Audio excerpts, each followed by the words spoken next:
Hi, folks, and welcome into today's episode of Forte Catholic. I'm so glad that you are here.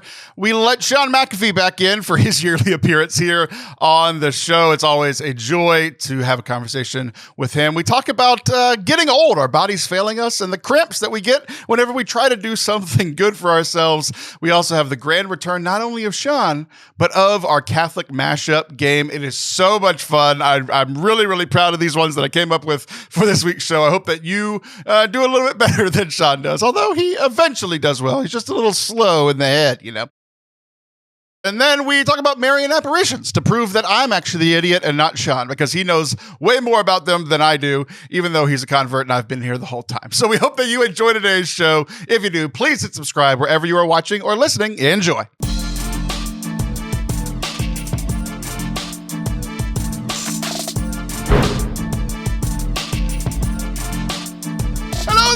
And welcome to Forte Catholic. I am Taylor Schroll, and an old man has returned. Shaun McAfee is back to be our co-host today. Hello, Jonathan. How are you, sir?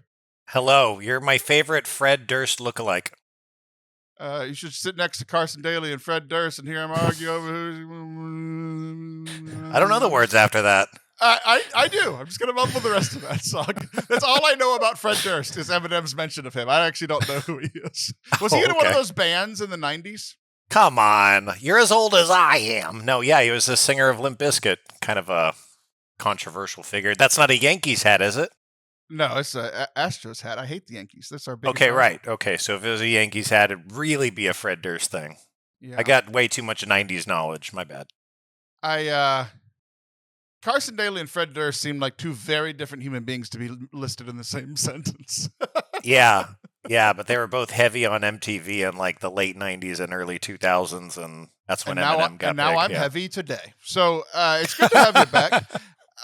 You and I haven't really talked all that much. Our entire friendship. I mean, I know that we've talked that much, but go ahead. I know I could fill this in for you.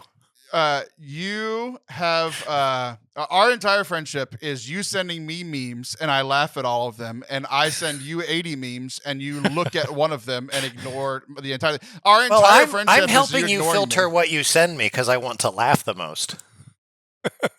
All you do is ignore me, and that's our entire friendship. That's what our friendship is based on. Is me wanting love and you ignoring me. So welcome. Wrong. You're not the only one. There's another person in my life that's like that, and it hurts my feelings. Am I the only person you send 80 memes to? No, there are 3. One is my wife, one is you, and one is my best friend, and 2 of you ignore me, and I'm married to the other one. So, by the way, you know you're getting crusty and old when you hate how people use that word memes. Like, a meme was it was a popular image that kind of went viral or something, and it had an out-of-context use. But it somehow made sense to a crowd, right? Know your meme. But now memes are videos also. Like it's just replaced the word joke. Here's a joke. Here's a joke. Right. Joke. Well said. Okay. Yeah. I work in comedy. Thanks, Shaun. I'm behind urbandictionary.com, Shaun. Which is ironic because you wrapped the word "I'm" 9 times before you said that. I'm a be. I am MMA. Since it's harder for you to ignore me when we're face to face on a Zoom call, I want to know what's going on in your life, man. What's been going on? It seems like you and I not have a lot. Work's been really busy. What is that you're holding up there? That's it's just a book by a big nerd that wrote it and comes out next week. Won't say anything about it. That'll be a separate podcast I ask for, and you're like, we already did that. Like every time, come on the show. So you're mad at me that I don't currently own a book that isn't released yet? That's what you're mad about? No. I got my author copies in.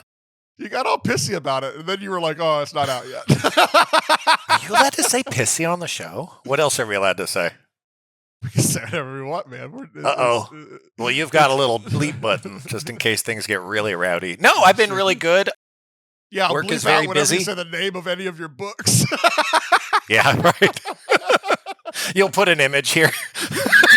I'll blur it out. What did Shaun show on the show? It's not out for release yet. There's a press embargo on it. No, things have been really good. the last several months has been a lot of, I mean, Lent was really good, and I'm still kind of reeling in all the work that I was doing during Lent, just trying to address new things that I've noticed within myself personally and around the family, kind of still giving up things, still in that Lenten spirit of things I need to give up in order to focus better on my family and just put in the time there to be a dad. Yeah, I've really noticed that you've given up a lot of your social media time. No time to respond back. That's why I haven't responded to you. It's because of your holiness. I get it now. I apologize for calling you out on had that. Had to cut Taylor loose on that one. I thought you were just a bad friend. You're really just growing in holiness. That's on me. That's on me. It really is. Yeah, but it seems like you and I have talked a little bit, and it seems like the themes over the last few weeks have just been, we're busy with work and family, and there's nothing else really going on, and we're just boring old white men at this point. So, when was the last time I was on the podcast? Because I had 2 shoulder surgeries. Nobody will know this unless they knew me, but I had 2 shoulder surgeries. One was in December, and I was doing physical therapy and re-tore it and had to have that same surgery done. It's called a tenodesis. They drill a hole into your bone, cut your ligament to your shoulder, and plug it into your bone. I had to have it done twice. And so it was a really depressing, difficult December, January, February, March, and only now am I kind of coming up to breathe and being like, man, life is okay again. I can't really throw a ball with my kids, but yeah, I can do some yard work. I can mow the lawn. Hooray! I can't play with my kids, but I can mow the lawn. I'm so thrilled for you. I'm glad the surgery went well the second time. I mean, the physical therapy is a long road. I've got 1 year of recovery, but I'm grateful I'm even progressing as I am, turning a lot of corners. All right, so there's 100% of blame. The re-tear, how much percent are we giving to Shaun? How much percent are we giving to the doctors the first time?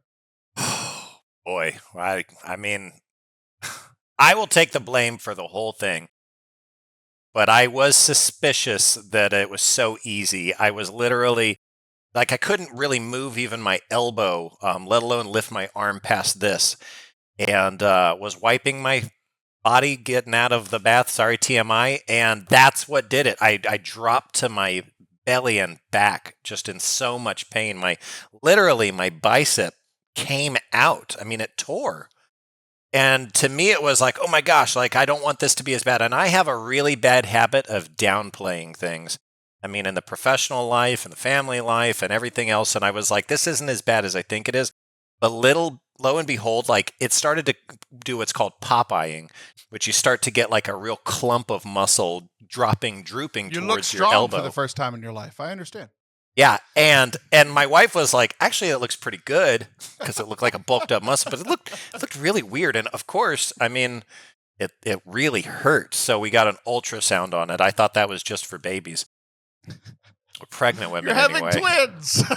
Yeah, I was like, I got a baby in my arm. Like, what do you guys sent me to the wrong doctor? I didn't get referred by an OB. Anywho, yeah, I had to have all that redone and get back on the drugs, which sparked just a lot of, I don't know, just behavioral issues, because it's, those are high intensity opioids, and I've never done that before as a learning experience. That sounds exhilarating. Honestly, it sounds exhilarating. You got to look like Popeye. I've got some leftovers. I don't know why you're complaining. It sounds like an incredible start to the year, Shaun. Yeah, I didn't have to go to the gym and I looked better. Yeah, exactly. Which is, it's funny because the update in my life also involves my body not working, but I didn't need surgery. I just feel like an idiot. So, struggles with weight and getting back in shape, and essentially every people who listen to the show for more than a couple years, I go through these cycles of I'm really excited and I'm going to get back in shape, and sure enough, I get back into the gym, I lose 10-15 pounds, I start looking better, and then I pull a muscle, or then I tear this muscle, whatever, and then I get fat again, and then I just do this cycle over and over and over again. So it's just a loop, and it's one of those speaking of memes, it's like the "you are here" meme on the circle, right? So where I am now is on the part of the circle where the last couple of months I've felt good. I've had more energy. I've been it was my walking season, because during track season I have less time to go to the gym, so I'm not lifting, but I'm walking 5, 10, 15, 20,000 steps a day because of track practices and track meets. It's I'm very active. And then when track season ends, a lot of that built-in walking ends. But dude, I have my time back. Like I don't have to go and be there for 3 hours in the middle of the day. Like, so I've been going to the gym quite a bit. And over the last, few months, like I haven't lifted in a while. So on the typical circle of this cycle that I'm typically on, typically what I do at this point is I overdo the weights. Like when I go to the gym for the first couple of times, I tend to lift the amount of weight that I did the last time I was lifting weights, which everybody knows doesn't work because I've lost some strength. I've lost some, all that kind of stuff. Right. Well, this part of the cycle, I was like, you know what? I'm getting better. I'm getting older. I'm getting more mature. I'm wisening up. I know that I'm aging a little bit. So let's take it easy. So I went to the gym and I did my normal thing. I always do 30 minutes of cardio, like the bike or walking or the stair stepper or whatever. The first day that I was there, I'm like, I'm going to do arms first. And then the next day when I come back, I'll do legs. So I'm lifting arms. And I am doing like little to no weight. Like I'm literally at just this point, like the first few days of working out, it's in my head. I'm not going to get hurt. I'm not going to overdo it. I'm literally essentially going to be doing mobility exercises with 10 pounds, 20 pounds, 30 pounds, like super lightweight. You got hurt on day one? I didn't get hurt, but it was stupid how it happened, dude. Oh, so man. I have been, there's a muscle that I've never had problems with before. There's a muscle that essentially connects to the left part of your forearm, goes through if you're on I'm on my right arm, the left side of your forearm. There's a muscle that goes from there into the top left side of your elbow. So like to the left of your elbow, and then it goes up like into your bicep. I know the one. Yeah. Over the last couple of months, it's not a muscle I've ever thought about in my life before, but I know, like I had just mowed the lawn the day before. You talked about mowing the lawn, and when I mow the lawn, like, it's shaking. So like the muscles in my arms are shaking. So often my arms are a little sore after mowing, but especially after weed eating, because my weed eater shakes like crazy and I'm like legitimately shaking. So, for an hour and a half, 2 hours the day before my arm workout, my arms are shaking and they're, so my arms are already a little tight. Also, I work on a computer all the time. So like, these muscles in my forearms and into my elbow are always kind of giving me problems. And I play guitar. So like those muscles are always super tight. So essentially I had a cramp in that part of my arm for one of the first times in my life. It just started a few months ago, but it was usually when I was doing something like I cramped whenever I was weed eating outside. I cramped one time while I was at my computer because I'm working this way. So what happens is like when that muscle cramps, it's the muscle that closes your arm. So like it's the muscle that takes your arm from going straight. You got a sub sandwich there. Yeah, exactly. So involuntarily, my arm is going up, like my hand is going up to my shoulder, and that's what this muscle. So I just kind of massage it. Touch my arm, massage it. I have a massage gun that I eventually got to, and it was fine. So then I go to the gym, and I'm doing no weight. And I had done a couple of chest exercises, and then I'm doing essentially curls, like where you put your elbows on the little mat. Yep. And you're doing curls, and I do a curl, and my arm gets stuck there. that muscle, my right arm gets stuck at the top of a curl, and I'm like, okay, I guess I'm leaving. You're like looking around the gym. Just leave like this. Yeah, exactly. Everyone, look how good I look. So there's a Walgreens right next door to my gym. I go and I get like the new Gatorade, like extra electrolyte, rehydration thing. I drink that. I go home. I get my massage gun. I'm massaging it. And I'm like, okay, I'm not doing my arms again for at least a few days. So I go the next day and I'm like, my legs are not giving me a problem. Everything will be fine, right? I'm not going to use my arm. So again, I go and I'm doing very little weight. I'm doing hamstring curls. I'm doing like leg curls. And then I went to finish it up with squats. And I haven't done squats in a while. And I'm doing like very little weight. Like I used to be able to squat 400, 500 pounds. I'm doing like 150, 175, something like that, right? Yeah. So I go down for squat and I'm doing lightweight, a lot of reps. I'm doing reps of like 8, right? So first set, fine. Second set, I go down, immediate cramp in my right leg where I'm now stuck in the squat position. And I'm like, how is this 2 days in a row that I'm stuck in a position? And so essentially how we're starting today's show is no matter what I try to do, Shaun, no matter if I do the wrong thing, do the right thing, my body is just old and broken. And no matter how hard I try, I can't do the things that are good for me. That's where I'm at today. I got so many questions, so many comments. I'm sorry you're hurting, man. That sucks. I guess I'm going to need 2 surgeries soon. I know. I hope not. It's expensive. I'll help you pay for it.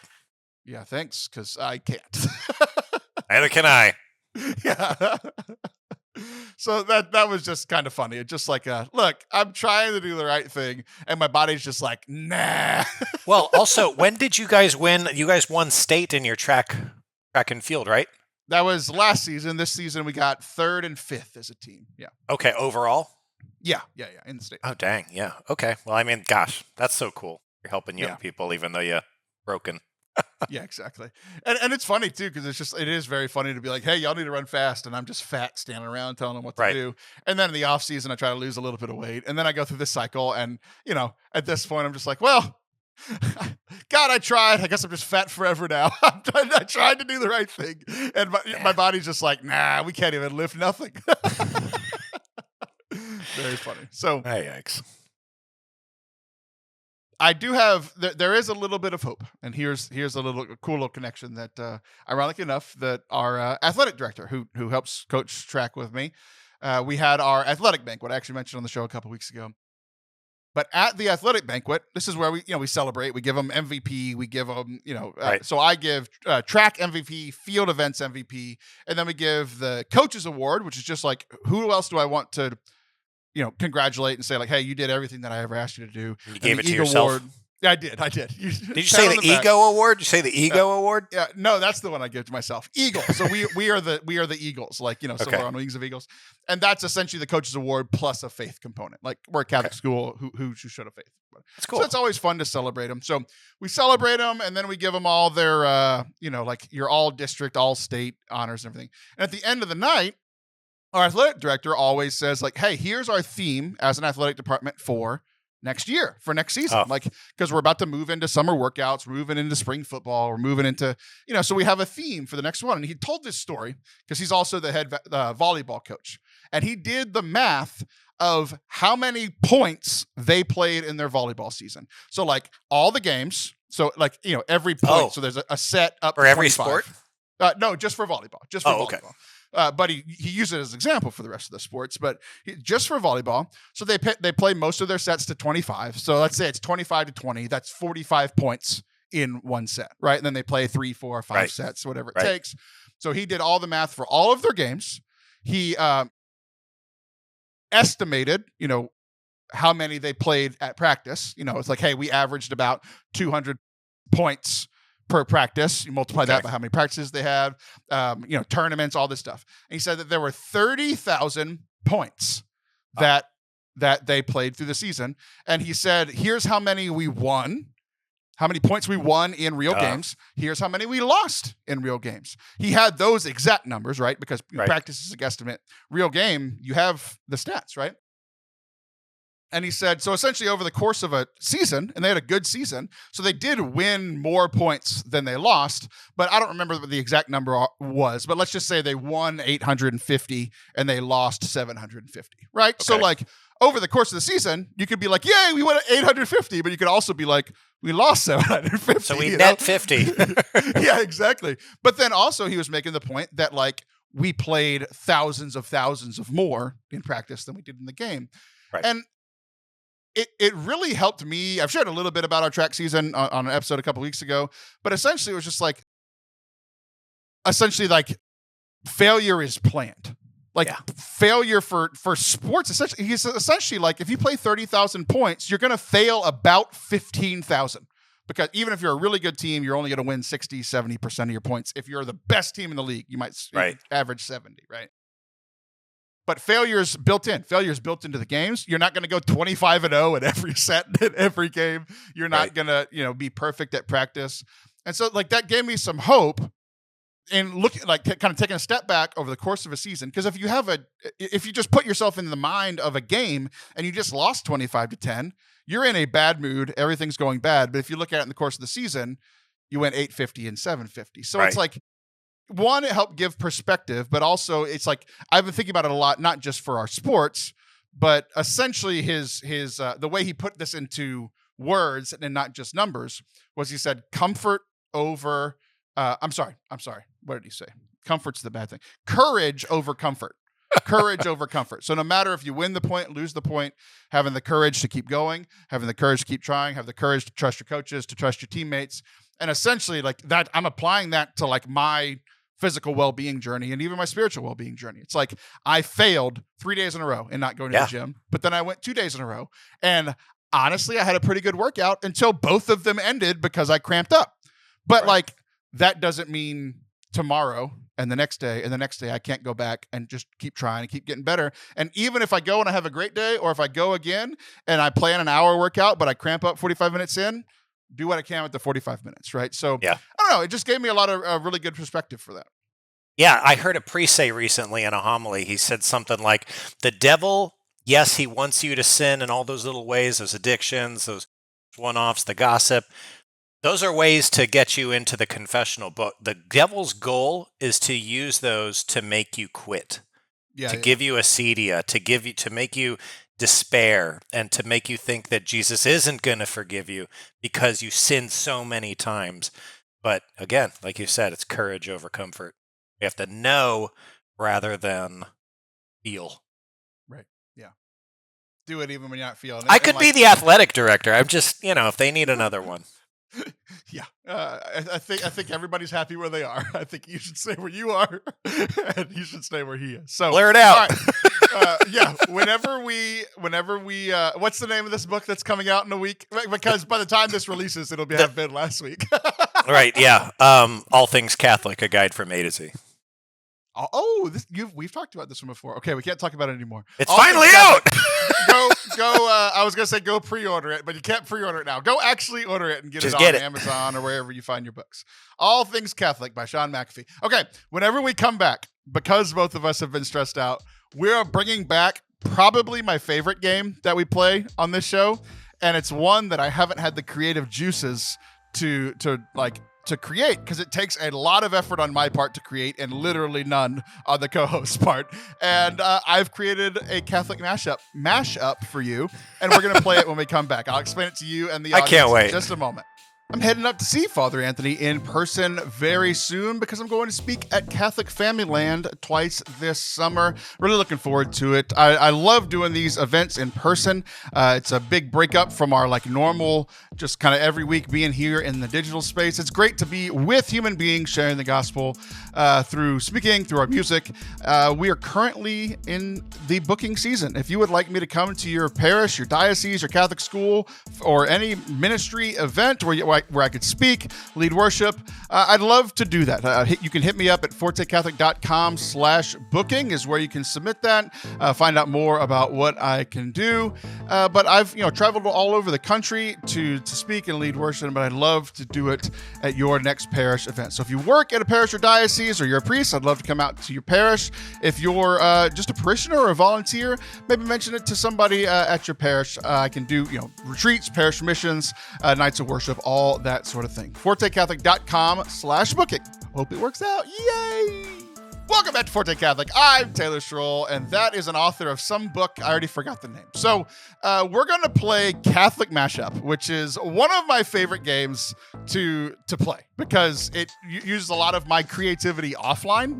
I have to prepare this. It's not something I can just do off the cuff, which is most of this show historically. So how this game works is it's called Catholic Mashup.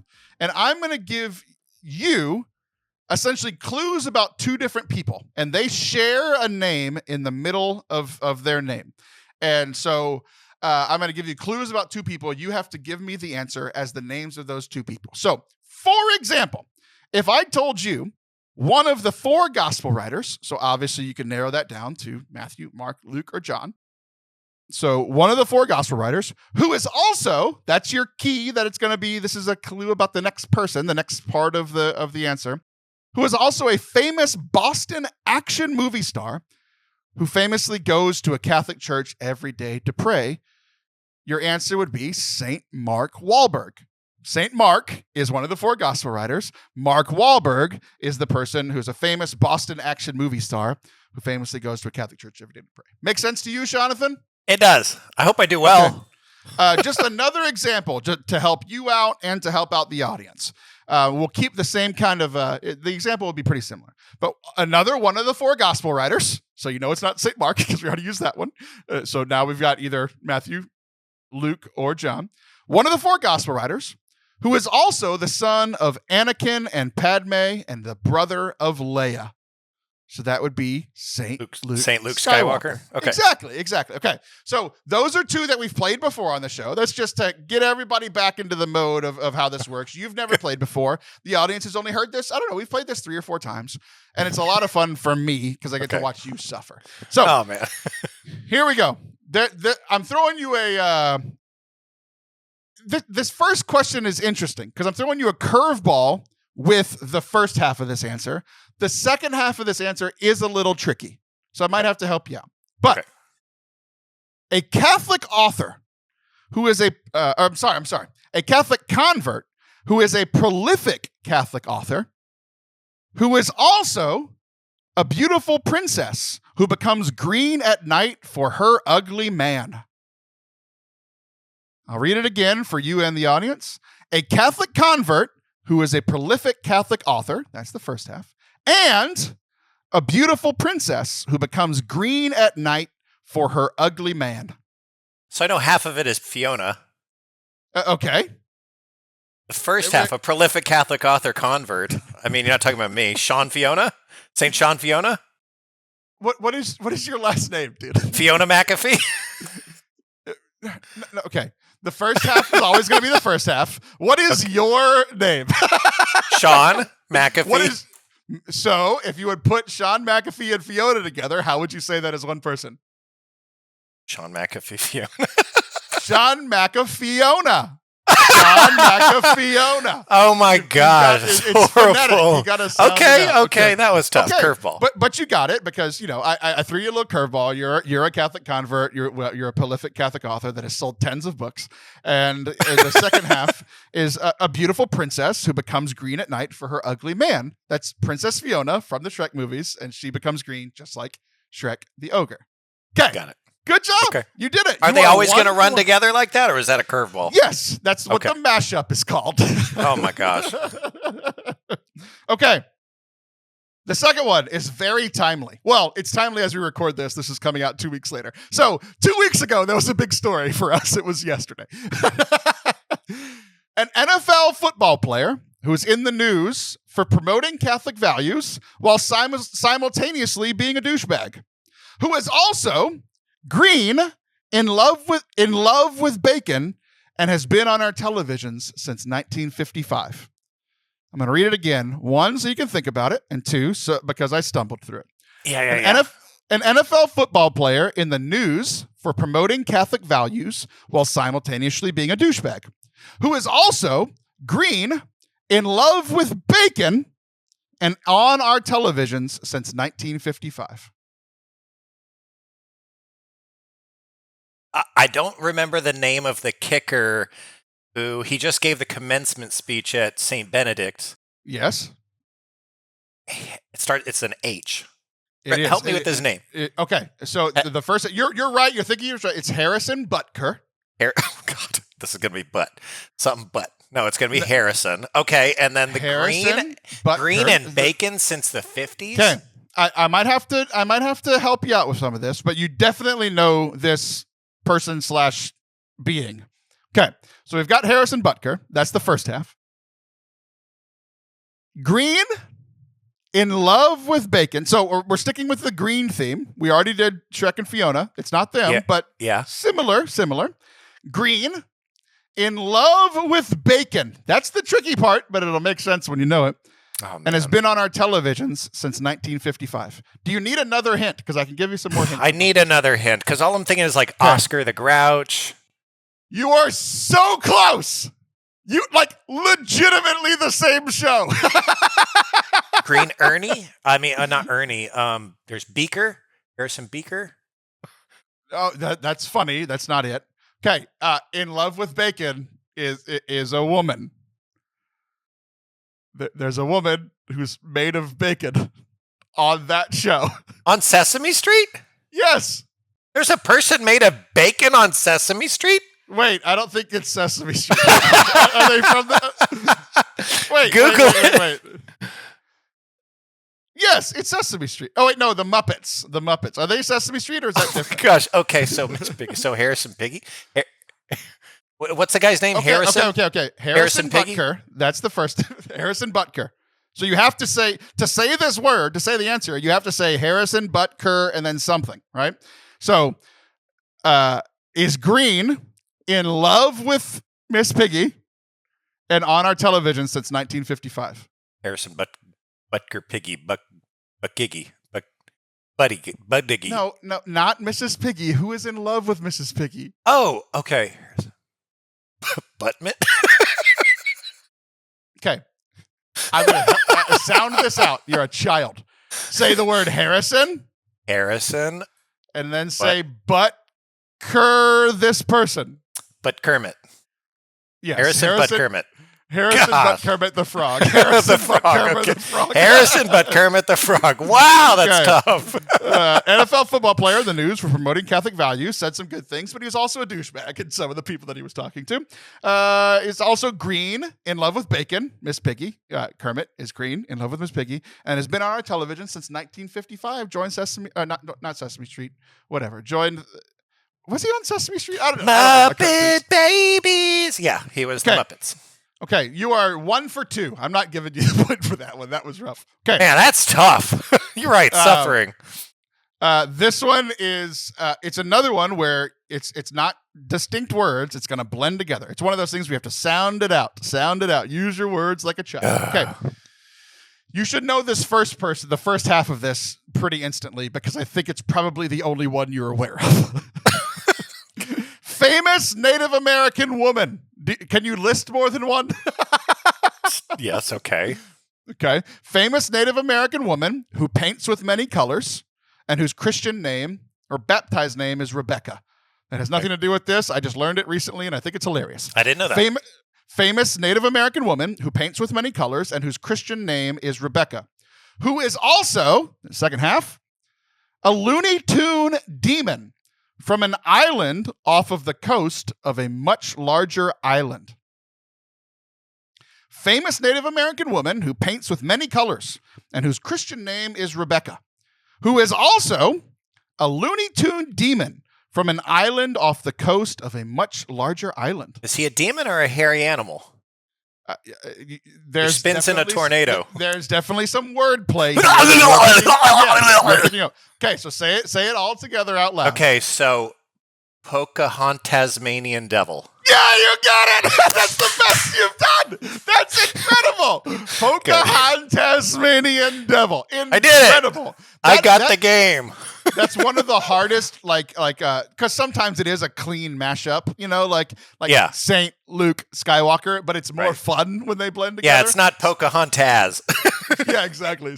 Pocahontas Tasmanian Devil. Very good. 2 for 3. You are back on the winning side of things. Okay.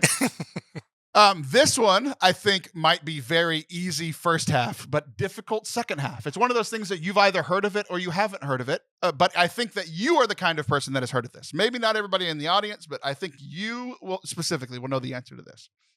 Okay, first half. Website known as the Catholic BuzzFeed. You should be relatively familiar. Website known as the Catholic BuzzFeed and the nonpartisan fact tank, FACT, fact. The nonpartisan fact tank that publishes its findings showing that most Catholics don't believe Catholic teaching and are leaving the church in droves. Oh, say that last one again? Okay. So the website known as nonpartisan? The website known as the Catholic BuzzFeed and the nonpartisan fact, FACT, fact tank that publishes its findings showing that most Catholics don't believe Catholic teaching and are leaving the church in droves. Nonpartisan fact tank that publishes its teachings. Publishes its findings. Findings. I am having to use those specific words because the words that those words are replacing are literally in the name. So the first half is... I'm thinking like Gallup. You are on the right track. There is one other group that does what Gallup does. You are very much on the right track. Let's work through this. Yeah. What website is known as the Catholic BuzzFeed? Epic Pew. And why is that easy for you to know? Founded it. You did founded it. I edited it. Right there. You didn't just stutter. You didn't just founded it on the internet. Like You're the guy who started it, right? Yep. So Epic Pew. So it's not Gallup. There's one other group. Oh, Epic Pew Research. Epic Pew Research Center. Very, very good. Okay. Epic Pew Research Center.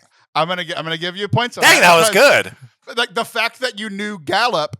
Yeah. So like it literally nonpartisan fact tank that publishes its findings is just research. So I couldn't say research. I was gonna go really deep and throw in Barna Group.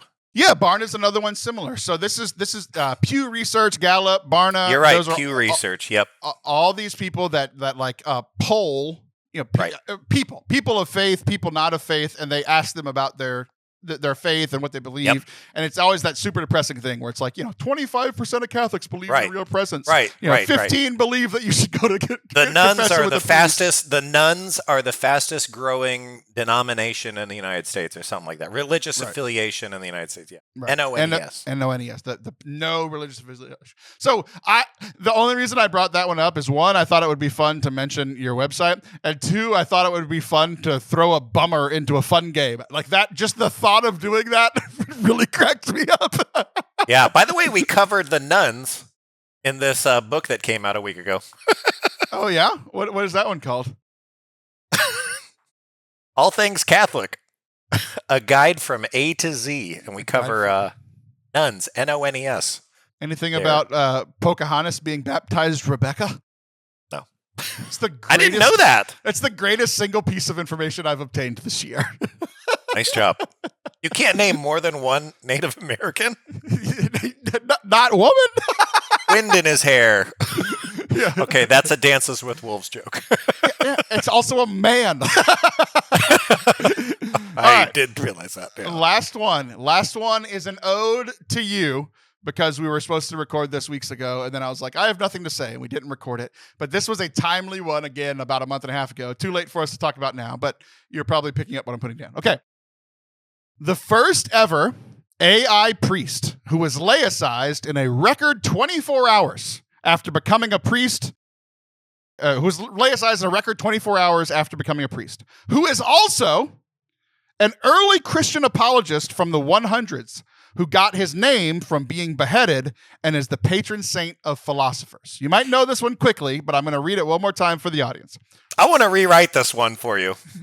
The first ever AI priest who was laicized in a record 24 hours after becoming a priest, who is also an early Christian apologist from the 100s, who got his name from being beheaded and is the patron saint of philosophers. Okay, what's your answer? Justin Martyr. What's the first word? Father Justin Martyr. Father Justin Martyr, but yes, he's been Mr.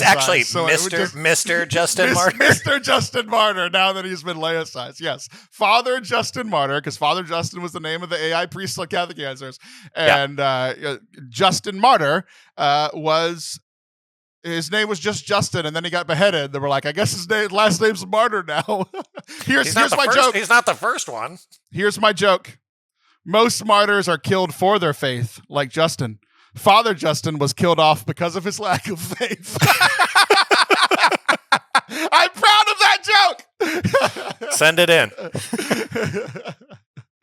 Oh, man. You went 4 for 5. You were way better. That's pretty good. You were going to be. You did great. Yeah, it took a second, and you helped me on the second one, so I don't know. I was 3 of 5. Everybody give Shaun a hand. I want everybody listening to clap for Shaun right now. Even if you're driving, both hands, clap for Shaun. We hear it. We love you. Shaun, you did great. I'm so proud of you. I want to keep going. That's all I prepared. Did you learn anything in our game other than Pocahontas? No, you're really clever. Some of those were tough. I was thinking you were gonna do like children's TV show on that last one on Justin. So I thought it was gonna be Justin Time, Father Justin Time. Have you heard of Justin Time? Yeah, exactly. Beauty and the Beast. That's what when a show is called when you and I co-host together. Yeah, Beauty and the Beast. Which one? We'll let the audience decide. Exactly. All right, we're gonna take a little break. We're gonna come back to have one final question, or not one final discussion. I have questions. Shaun has answers. Don't go anywhere. A couple of weeks ago, we launched a new thing on Apple Podcasts called Forte Plus. This is a way that you can support the show and also get some exclusive things right here on your podcast feed. The first thing that we uploaded is our entire A Catholic Perspective series, which has previously only been on YouTube. Now you can listen to it audio only right here or on your Apple Podcasts. I know that the majority of you listen there, but not all of you. If you want to get exclusive audio, we're also going to be releasing some of my talks, our foundation series, for the first time on audio only here over the coming months. And who knows, maybe we'll even do some other exclusive things for our Forte Plus subscribers. To subscribe, open up your Apple Podcasts app, hit the subscribe button. $5 a month will really support us, support the show, and help us to continue bringing this great show to you each and every week. Enjoy the rest of the show. Welcome back for our final segment of Forte Catholic. And we left this as the final segment on purpose because it was Shaun's idea. So, but you said purpose, so admit it. No, I didn't.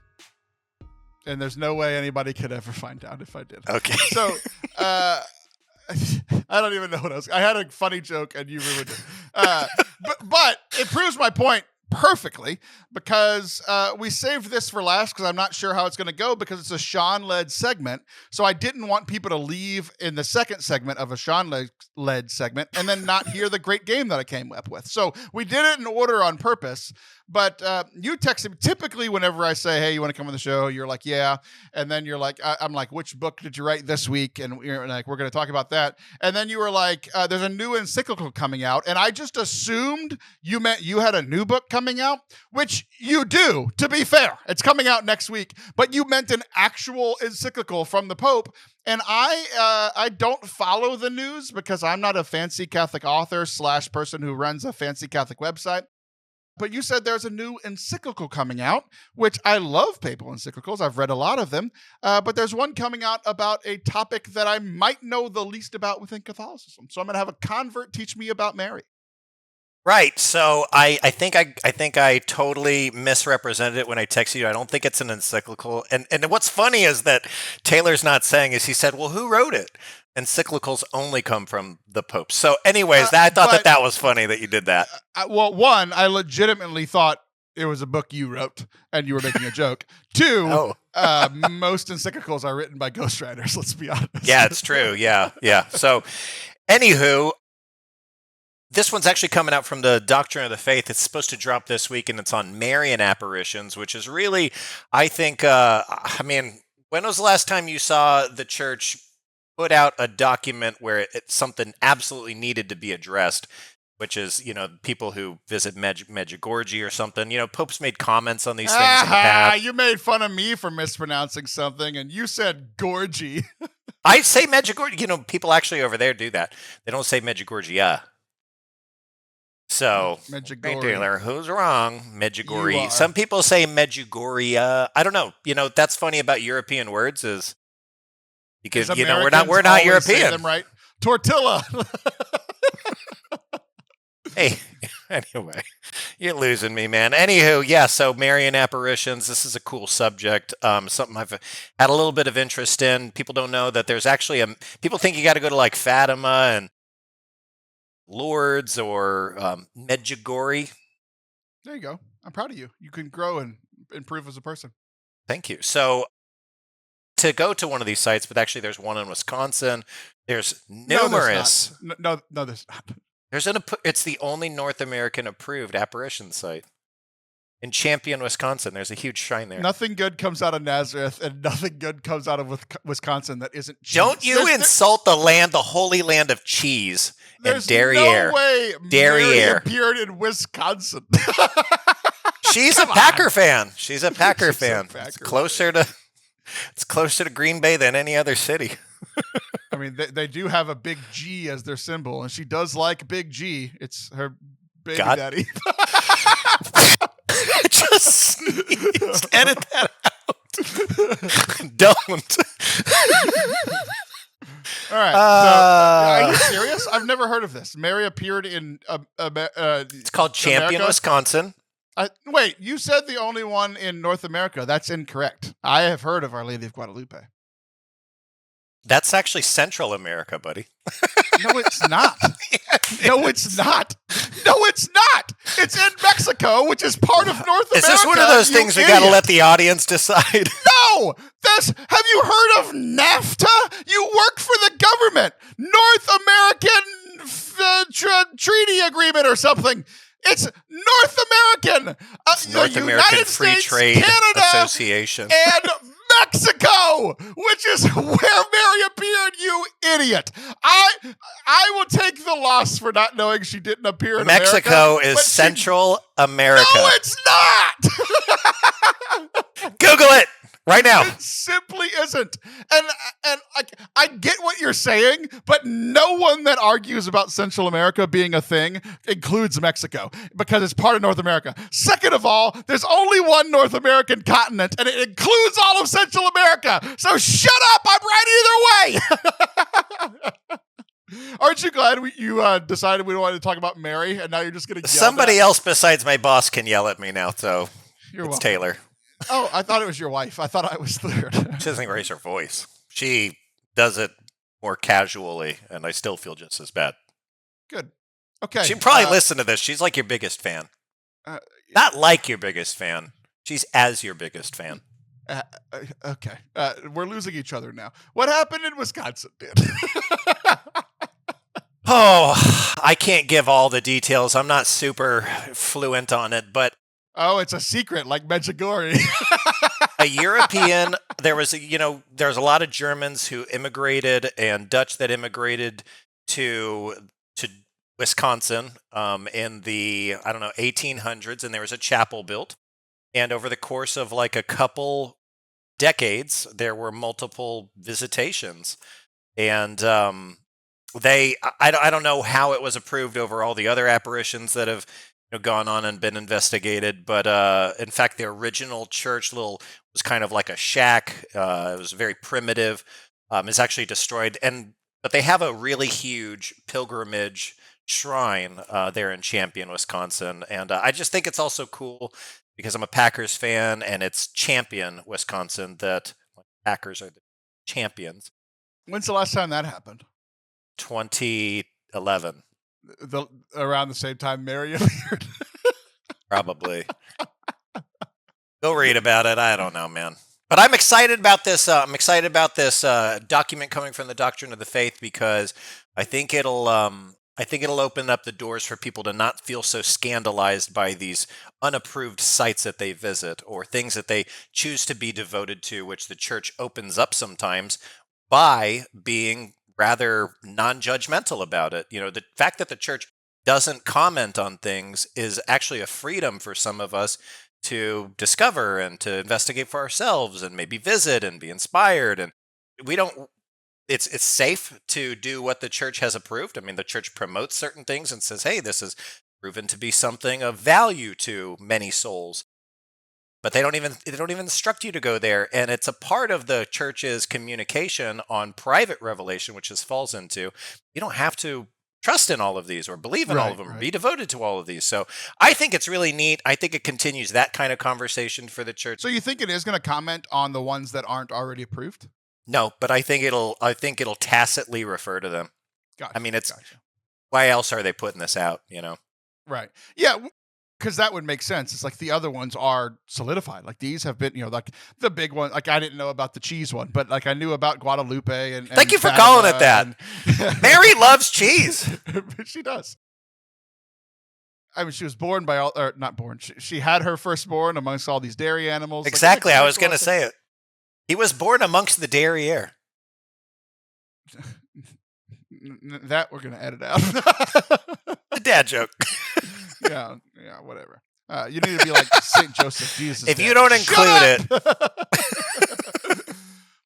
No, no, that's good. And it's a topic that, like, I mean, I've been Catholic my whole life. And like, if you ask me trivia about, hey, this Marian apparition, match this Marian apparition, with which one it is, I could do Guadalupe. I get Fatima and the other European one mixed up all the time. And like, you know, which story was this? And there was a dancing sun, and I don't think that actually happened, but that's okay because, you, like you said, you don't have to believe everything that happened. But I have no problem believing the Juan Diego story. Like that seems more plausible to me than, you know, 100,000 people seeing the sun dance. And I'm like, we all just went out 2 months ago and watched the sun, and we were like, cool. And we weren't like, Mary is here. You know, like, I can't see anymore. Right. So, yeah, I think it's good to have that balance. And I'm interested to see what they say. If there's something else that I can learn about Marian apparitions, because I've learned enough to be comfortable with most of them and enough to be like, I don't think that one's real.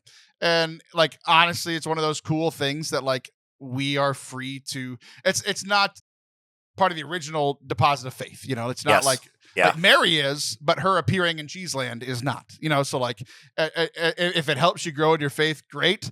If it takes away from it, just forget it happened. This is one of my favorite things about being Catholic too, is this one was kind of a stumper for me.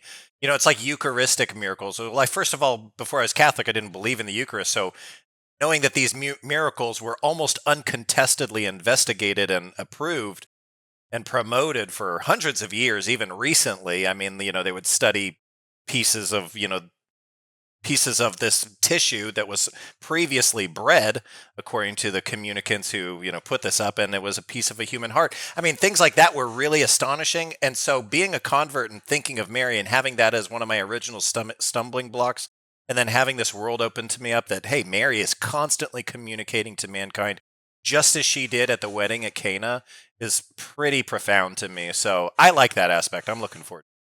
That's beautiful. I'm happy for you, and I'm happy for us because Beauty honestly, and the Beast. I peeked behind the curtain. I recorded last week's episode with Father Anthony 3 hours ago, and it was perfect, beautiful weather outside. And then 3 hours later, I recorded this week's episode with you, and we're literally in a flood warning. Like, I can't see my street. And I thought that was an omen for how this episode was going to go, because Father Anthony and I had a nice little cheery episode, and it was beautiful. And I thought the Lord was sending me an omen that this was going to be bad. And honestly, You're my little ray of sunshine in the midst of this flood and tornado warning that I'm in. You still haven't visited. I'm the hurricane dude. Okay, so I just was complimenting you, and I'm upset. Hey, I'm upset now. Okay, well, we haven't seen each other in years. You don't read my reels. Yeah, I do. We saw each other. They're way too funny. They're way too funny. We saw each other a year and a half ago. Leave me alone. Okay, I probably am coming to Louisiana this summer. We'll talk about that offline. This has been our show. I'm Taylor Schroll. I'll be back next week. That's Shaun McAfee. He'll be back eventually. See ya.